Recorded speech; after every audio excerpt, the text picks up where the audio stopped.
Hello दोस्तों, welcome back to my channel happy moments.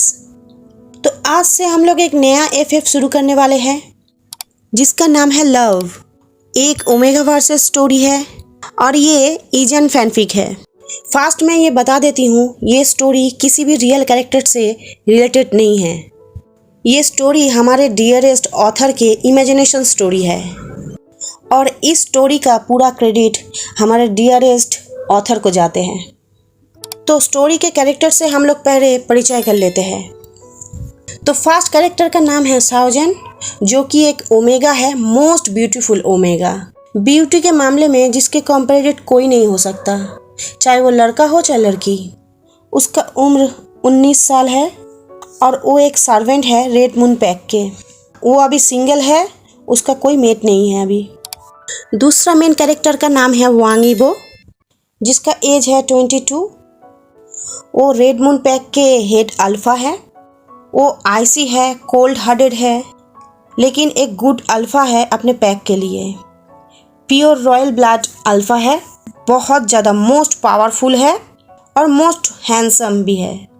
वो भी सिंगल है, उसका अभी तक कोई मेट नहीं है।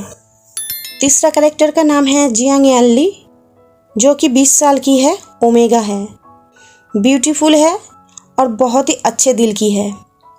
वो एल्डर सिस्टर है साओजन के, लेकिन बेस्ट फ्रेंड भी है। रेड मून पैक के वो भी सर्वेंट है और वो भी सिंगल है, उसका कोई मेट नहीं है अभी तक। नेक्स्ट कैरेक्टर है जियांग चैंग, जो कि 18 साल का है। वो एक बीटा है रेड मून पैक के और पैक के सोल्जर भी है। वो जैन और याली का सिबलिंग है और उसका भी अभी कोई मेट नहीं है। लास्ट कैरेक्टर है वन हाई क्यून, जिसका एज है 24। वो अल्फ़ा है रेड मून पैक के। वो ईबो का एल्डर ब्रदर भी है, लेकिन वो कुछ प्रॉब्लम के कारण हेड अल्फ़ा नहीं है पैक का। वो भी अभी तक सिंगल है। तो हम लोग सारे मेन कैरेक्टर से परिचय कर लिए हैं और जो भी कैरेक्टर है इस स्टोरी में, सब हम लोग स्टोरी सुनते सुनते जान जाएंगे। तो चलिए इस स्टोरी का हम लोग फास्ट पार्ट शुरू करते हैं। एक यंग मैन जिसका पेरेंट्स नहीं था, वो अपने लाइफ का हार्ड टाइम से गुज़र रहा था, बहुत मुश्किल वक्त से गुज़र रहा था, जब तक कि ना एक ओल्ड लेडी उसे रास्ते से उठा के रेड मून पैक में ले जाता है। वो उस पैक में सर्वेंट बन के रहने लगा। नौकर और पैक मेंबर्स सब अलग अलग रहते थे। ऑफ कोर्स वो लोग अलग ही रहेंगे, एक रिच है एक पुअर है, तो अलग तो रहना ही है।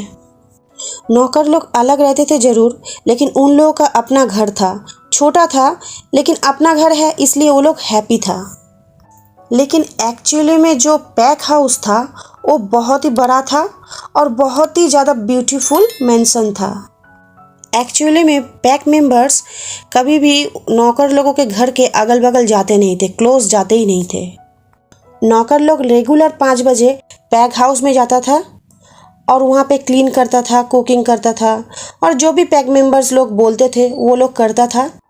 और रात के 8 बजे तक वो लोग काम करता था और सारा काम ख़त्म करके अपने घर चला आता था। सैंग सैंग उठो जल्दी, नींद से जागो सैंग। मैं सुना एक ब्यूटीफुल वॉइस से मुझे कोई जगा रहा है। मुझे पता है ये कौन है, ये मेरा सिस्टर यानली है। साओजन नींद से जागने के बाद ये सोच रहा था, मैं तो उठ गया हूँ सिस। मैं ये कहने लगा मेरे सिस्टर के वेस्ट को हग करते हुए। वो भी हंसते हुए मुझे हग किया। जल्दी से रेडी हो जाओ, आज तुम्हारा पहला दिन है काम का। वो हंसते हुए बोलने लगी मुझे। ओके, लेकिन टाइम क्या हो रहा है? साओजन नर्वसली पूछने लगा। 4:30 बज रहा है, अभी तुम्हें फ्रेश हो जाना चाहिए, नहीं तो तुम लेट हो जाओगे आज, यानली बोलने लगी। ओके ओके, मैं ये बोलते हुए रेडी होने चला गया। 5 मिनट्स बाद हम लोग सब रेडी होके घर के सामने खड़े हो गए। क्या कर रहे थे तुम, जो इतना तुम्हें लेट हुआ? सिर्फ तुम्हारे वजह से हम लोग लेट हो जाएंगे आज। जंगशा मेरे तरफ उंगली पॉइंट करके गुस्से में बोलने लगा। इतना चिंता मत करो, सब कुछ ठीक है, अभी हम लोगों को चलना चाहिए, यानली कहने लगी। जंगशा एक सोल्जर है, लेकिन फिर भी वो नौकरों के घर में ही रहता है, सर्वेंट हाउस में। इसीलिए वो अपने बहन के साथ ही उठा और रेडी हो गया। और साउजन का आज पहला दिन है काम का एज ए सर्वेंट, इसीलिए वो तीनों एक साथ जा रहा है। एक सर्वेंट बहुत बीमार हो गया था, उसी की जगह साउजन जा रहा है काम करने। जान, मुझे जाना पड़ेगा, सॉरी, हम लोग अब एक साथ नहीं जा सकते, यानली कहने लगी। ठीक है सीस, मैं ये बोल तो दिया मेरे सिस्टर से, लेकिन मैं अभी सच में बहुत ज़्यादा नर्वस हूँ, साउजन सोचने लगा। उसके बाद वो लोग दोनों मुझे गुड बाय किया और गुड लक बोला, और मैं पैक हाउस के बैक गेट की तरफ जाने लगा, जहाँ पे मैं अल्फ़ा से मिलने वाला हूँ।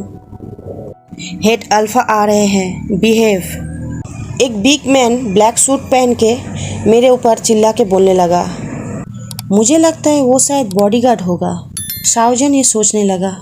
तभी अल्फ़ा मेरे तरफ आने लगे, जहाँ पे मैं खुला हुआ गेट के पास खड़ा था। मैं तुरंत अपना चेहरा नीचे कर लिया, उनका बॉडी तक मैं नहीं दिख पा रहा था। हे, अपना नज़र ऊपर करो, मैं जब तुमसे बात करूँगा तो तुम मेरे तरफ देखोगे। हेड अल्फ़ा डीप वॉइस में बोलने लगा। उनका वॉइस रियली कोल्ड था, जो किसी को भी घुटनों में ला सकता है। लेकिन मुझे उनके वॉइस से डर नहीं लगा, और मैं स्लोली उनके तरफ देखने लगा, और मैं देखा द मोस्ट हैंडसम मैन मेरे सामने खड़ा है। मेरे लाइफ में मैं इतना हैंडसम और इतना गुड लुकिंग मैन कभी नहीं देखा। वो मेरे सामने खड़े हैं, मुझे लग रहा था कोई गॉड खड़ा है मेरे सामने। वाह! और मैं फील करने लगा मेरे स्टमक पे हज़ारों बटरफ्लाई उड़ रहा है। ये मेरे साथ क्या हो गया है? जान, अपने आप को रोक, साउजन अपने मन में अपने आप को बोलने लगा।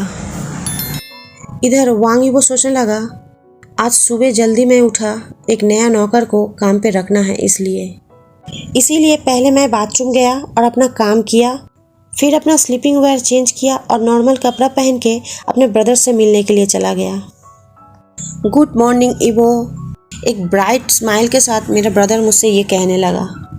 लेकिन मैं ऐसा पर्सन नहीं हूँ जिसके फेस में स्माइल रहे, बल्कि इसके ऑपोजिट हूँ। मैं एक कोल्ड पर्सन हूँ, स्टोन जैसा। मेरे फेस में कभी भी कोई रिएक्शन नहीं रहता है, ना कोई फेशियल एक्सप्रेशन रहता है। मॉर्निंग, ईवो ने अपने ब्रदर से कहा।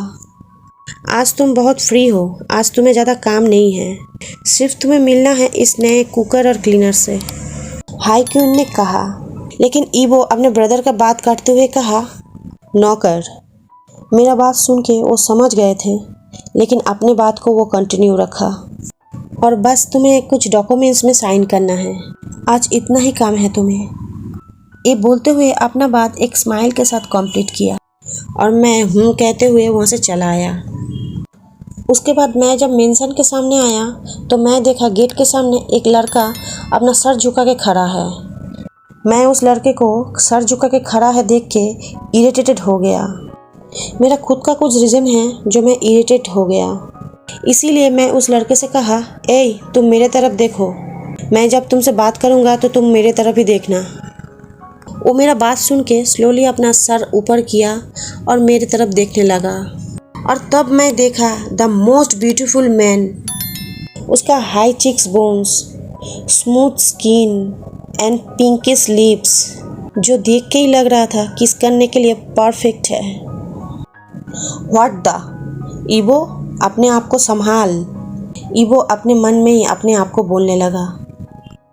आज का पार्ट मैं यहीं पे ख़त्म करती हूँ, लेकिन दोस्तों आप लोगों से मुझे कुछ बात करना है। जैसे कि आप लोग जानते हैं, पिछले जो वांगशन में फैन पिक शेयर किया हूँ आप लोगों से, कम बैक टू मी, उसका हर एक पार्ट में बहुत डिटेल्स में आप लोगों के साथ एक्सप्लेन की हूँ। लेकिन स्टोरी का जो लास्ट पार्ट मैं बनाई थी वो थोड़ा काट के मैं एक्सप्लेन की हूँ। लास्ट पार्ट 2 बनता, लेकिन मैं थोड़ा ज़्यादा काट के आप लोगों से स्टोरी एक्सप्लेन की हूँ।